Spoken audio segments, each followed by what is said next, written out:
Chapter 9. And he said unto them, Verily I say unto you, that there be some of them that stand here, which shall not taste of death, till they have seen the kingdom of God come with power. And after 6 days Jesus taketh with him Peter, and James, and John, and leadeth them up into an high mountain apart by themselves. And he was transfigured before them, and his raiment became shining, exceeding white as snow, so as no fuller on earth can white them. And there appeared unto them Elias with Moses, and they were talking with Jesus. And Peter answered and said to Jesus, Master, it is good for us to be here.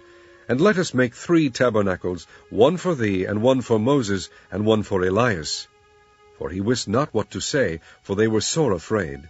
And there was a cloud that overshadowed them, and a voice came out of the cloud, saying, This is my beloved Son, hear him.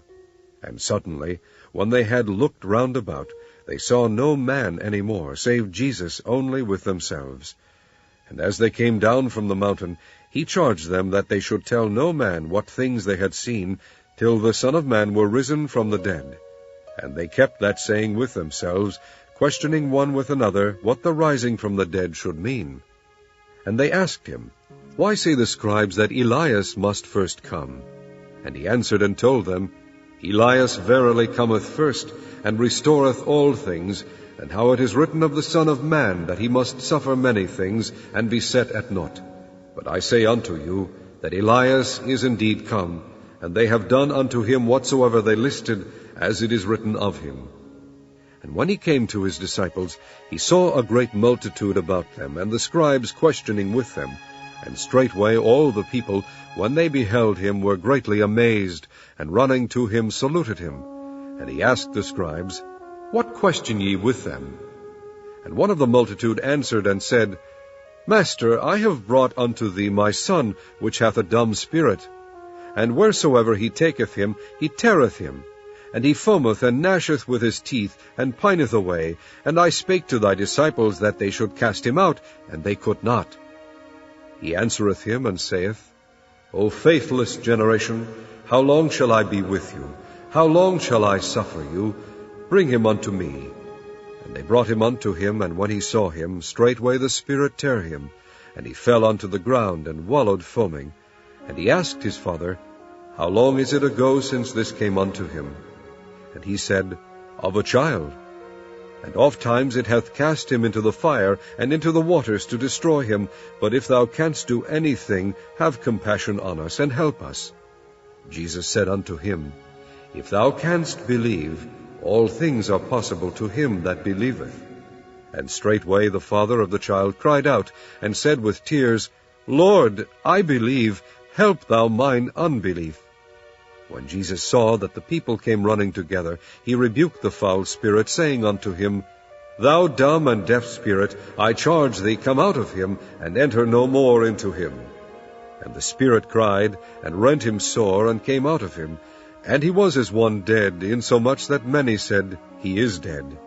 But Jesus took him by the hand, and lifted him up, and he arose. And when he was come into the house, his disciples asked him privately, Why could not we cast him out? And he said unto them, This kind can come forth by nothing but by prayer and fasting. And they departed thence, and passed through Galilee, and he would not that any man should know it. For he taught his disciples, and said unto them, The Son of Man is delivered into the hands of men, and they shall kill him. And after that he is killed, he shall rise the 3rd day. But they understood not that saying, and were afraid to ask him. And he came to Capernaum, and being in the house, he asked them, What was it that ye disputed among yourselves by the way? But they held their peace, for by the way they had disputed among themselves, who should be the greatest. And he sat down, and called the 12, and saith unto them, If any man desire to be first, the same shall be last of all, and servant of all. And he took a child, and set him in the midst of them, and when he had taken him in his arms, he said unto them, Whosoever shall receive one of such children in my name receiveth me, and whosoever shall receiveth me receiveth not me, but him that sent me. And John answered him, saying, Master, we saw one casting out devils in thy name, and he followeth not us, and we forbade him, because he followeth not us. But Jesus said, Forbid him not, for there is no man which shall do a miracle in my name, that can lightly speak evil of me. For he that is not against us is on our part. For whosoever shall give you a cup of water to drink in my name, because ye belong to Christ, verily I say unto you, he shall not lose his reward. And whosoever shall offend one of these little ones that believe in me, it is better for him that a millstone were hanged about his neck, and he were cast into the sea. And if thy hand offend thee, cut it off. It is better for thee to enter into life maimed, than having 2 hands to go into hell, into the fire that never shall be quenched, where their worm dieth not, and the fire is not quenched. And if thy foot offend thee, cut it off. It is better for thee to enter halt into life, than having 2 feet to be cast into hell, into the fire that never shall be quenched, where their worm dieth not, and the fire is not quenched. And if thine eye offend thee, pluck it out. It is better for thee to enter into the kingdom of God with 1 eye, than having 2 eyes to be cast into hell fire, where their worm dieth not, and the fire is not quenched. For every one shall be salted with fire, and every sacrifice shall be salted with salt. Salt is good, but if the salt have lost his saltness, wherewith will ye season it? Have salt in yourselves, and have peace one with another.